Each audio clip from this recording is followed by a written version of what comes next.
So my job now is to sort of introduce the book from the point of view of the background of life today and the sort of evolutionary shifts that are going on, because obviously that affects all of us and it shifts the way we think. So I've sort of just outlined 12 key shifts, which I hope don't add up to too much to tell you.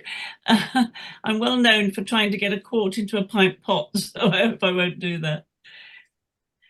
I think the first one I want to point out is the great astrological shifts, where Jesus was born at the start of the Piscean era, which is an era of some sort of fixity in a way.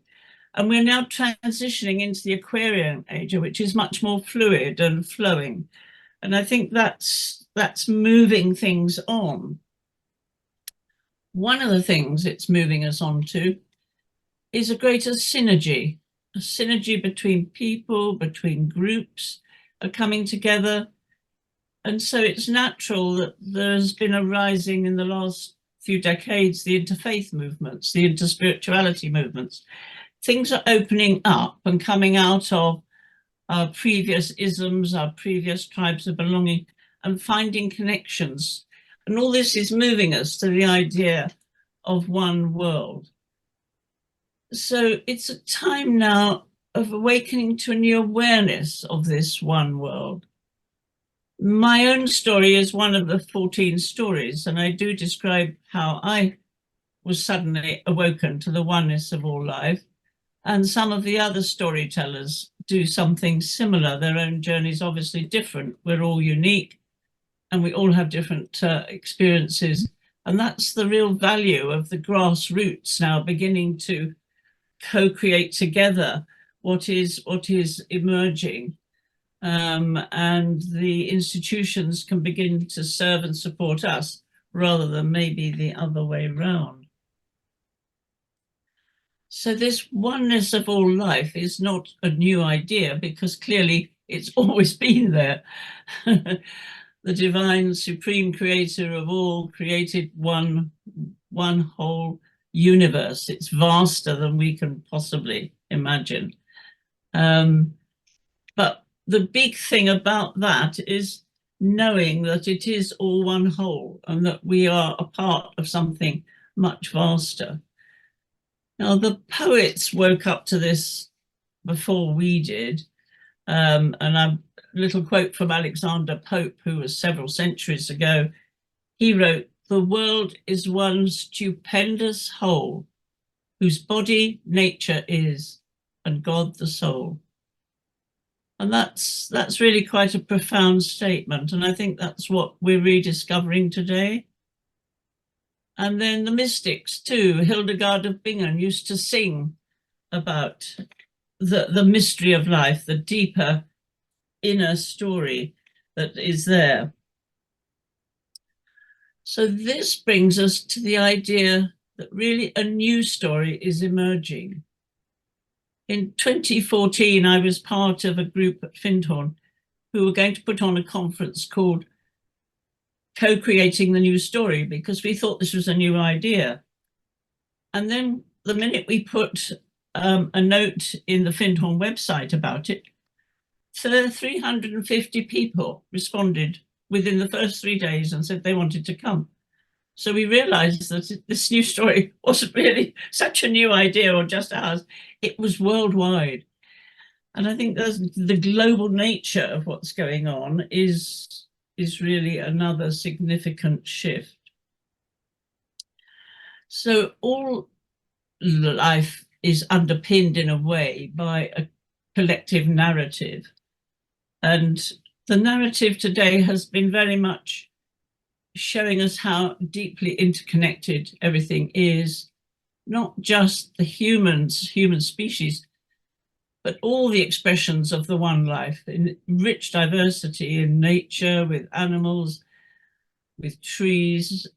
People are learning to communicate with trees and animals now.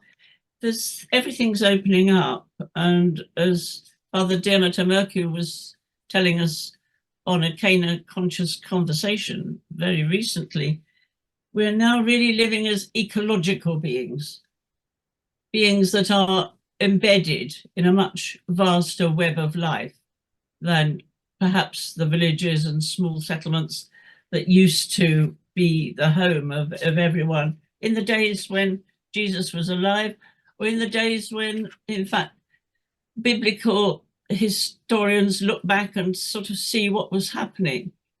Life has changed so much, and yet the essentials are still there. So this, we feel, is the theme through the book, is that this is moving us to a greater universality. We're no longer hopefully focused on our own tribes, our own nationalisms, but we're feeling part of a whole worldwide community and know that that community is set within a much vaster framework of so many other communities. Now, a key thing, I think, which links us to the Christian teaching is the realization, both secular and spiritual, that the foundation of life is love. That the world was created in love, it's sustained by love, that the divine is love, is life, and is present in every atom, right from the smallest to the very, very vast. And so we're living, as my friend Dr. Jude Caravan would say, in a cosmic hologram, where, like the Russian dolls, the features of the big one are in all the small ones underneath. So we're part of something vast, actually. When that sinks in, it's quite a profound shift in us. And we realize that love is the way, love is the glue that binds us, love is, and this is what Jesus was teaching. So these teachings are still as relevant today as they were then. In fact, maybe he was a bit of a way shower for us to pick up now. But another shift is that when the church fathers set up the churches way back, and they progressed through the Renaissance and the Middle Ages, the Renaissance and all the different, I'm not a church historian, but there were different phases that have come into being. It has been up until recently very much based on beliefs. The male scribes and Pharisees who took over after the early years of Christianity very much sort of put a male imprint, a human imprint on what was said, and put things into set doctrines, set beliefs, which became so set that actually if you didn't go with them, you were called a heretic and even burnt at the stake. Luckily today, if we move beyond the norm, we're not actually described as heretics quite. Well, maybe we are, but we're certainly not burnt at the stake. So this shift now is from beliefs to a more heart-based approach to life. And I think this comes through in all the stories, that it's living now from the heart and connecting with others that way, which is so significant. And that helps us to live from a much more within place. Within this, we're really beginning to feel our innermost selves and move to a sort of inner understanding of life. One of the new ideas, which I think is really only pretty recent, is the realization that all is energy vibrating at different dimensions. And the dimension of innerness is when we discover, living as we do in the third material separative dimension, the inner one is being called a fourth dimension of awareness. And this again ties in with the teachings, because the idea that the kingdom of heaven is within us. That's what we were told. And if we see the kingdom of heaven as a state of being rather than a place, then we can begin to understand that we can all attune to that and live from that space. And that again is a universal thing. It's not just for those with the roots in Christianity, as we are in Cana, but roots in so many other faith traditions, or even none. People in the secular world are also beginning to sort of realize this to a greater extent. And I think this is bringing forth much more compassion. I don't know about you, but I find when I talk to strangers on the phone, there's a much greater friendliness now, much more, oh, go well, have a good day, God bless, dear, things like that. It's a sort of a friendlier society is coming. And so I think this gives space for the storytellers in the book to be freer, to really say it how it is and not feel they'd be judged. And I think that's important. This also then ties in with the difference between the esoteric strand within Christianity and the exoteric. The esoteric, the hidden, deeper meanings have always been there, and they've run like an underground stream through the ages, whether that's the Knights Templar or the many other groupings, the Rosicrucians, that have tried to keep that innerness alive, that esoteric, subtler understanding. But again, as mainstream orthodoxy came in, this was a bit of a threat to the mainstream ideas.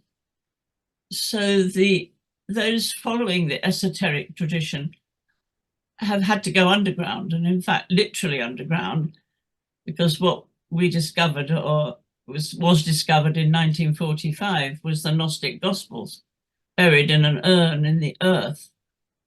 So obviously that had been hidden because they felt at the time it would have been destroyed, which would obviously have been a loss, because we do now have this subtler inner teaching. And that strand has sort of always been there.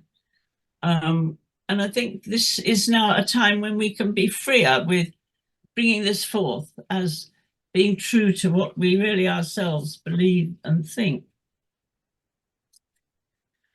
So this then, I think, brings us to the value of our own direct experience. And this, for me, is what comes through in the 14 stories that we've included in the book. In fact, each time I read them, as Mikkel sent us the next sort of edited edition we went through, I was actually very touched that people were sharing at this deep level. It's quite a sort of, it's a freeing thing to do. And it helps us to live more authentically. We can be authentic to ourselves and not signed up to a set of codes that, okay, they make sense and I'm told to believe them, but I'm not sure, you know? So I think authenticity is another quality that's become really important in life. And we can, as friends, as companions, as colleagues, we can be authentic with each other and not feel scared of being thought mad in any way. So this is actually bringing an emphasis on consciousness. And this is a new thing. I don't think I'd really heard the word consciousness used in this context 20 or 30 years ago. But as again, Jude Caravan, whom I mentioned earlier, says in her first book, consciousness is not something that we have, it's what we and the whole world are. And this, it gives us insight into, again, a deeper dimension of life. And it's because consciousness is now coming forward as an important aspect. We talk about the continuity of consciousness after death and how this can never die out because our souls are conscious, and this consciousness continues with us.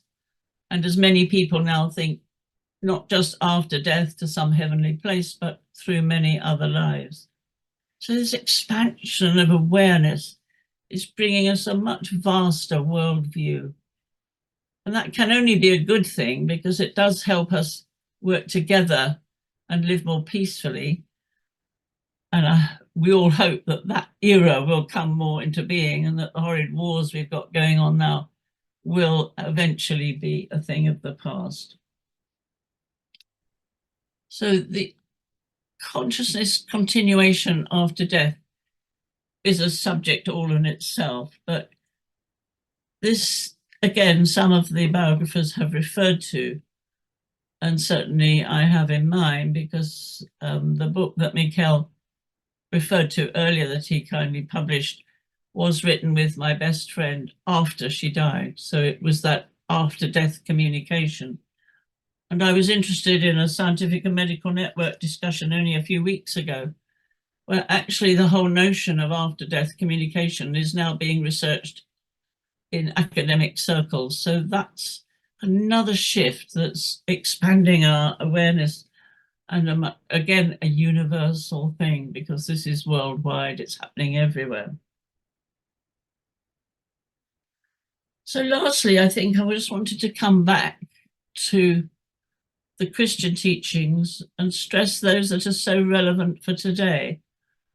And the two great commandments which we were given, love the Lord your God with all your heart, that isn't just loving an old man in the sky, which we used to perhaps feel, but actually if God is life itself, and that vitality of life is everywhere, and that is love. So we can't not live in love. And the second, love your neighbor as yourself. This again, I think, is, if we could perhaps put this in secular terms, wouldn't that make a difference in the world? There is the golden rule, which is in every faith tradition. Do unto others as you would have them do unto you. I think if we were to leave just one message to spread more widely in the world, that would be the one. So sort of in conclusion to this little introduction, perhaps our role now is to answer our own prayer that we ask that, may thy kingdom come on earth as it is in heaven. And if that's going to be realized, it is for us, all of us, to actually help bring this about, you in your small corner and I in mine. And so that's the message I think I'd like us to take from the book, that it's for us now to co-create the future together. I'm sure the divine is always present. I'm sure the angelic worlds are very present. And we're told that they can only intervene and help us if we actually ask. They can't sort of thrust that on us. And I think that if we begin to link with other dimensions in that way, this will really help us carry forward. And so maybe step by step, we'll be going to the sort of golden era that is envisaged, that is actually spoken of in the book of Revelations. And so our hope is this book can be one little contribution towards that.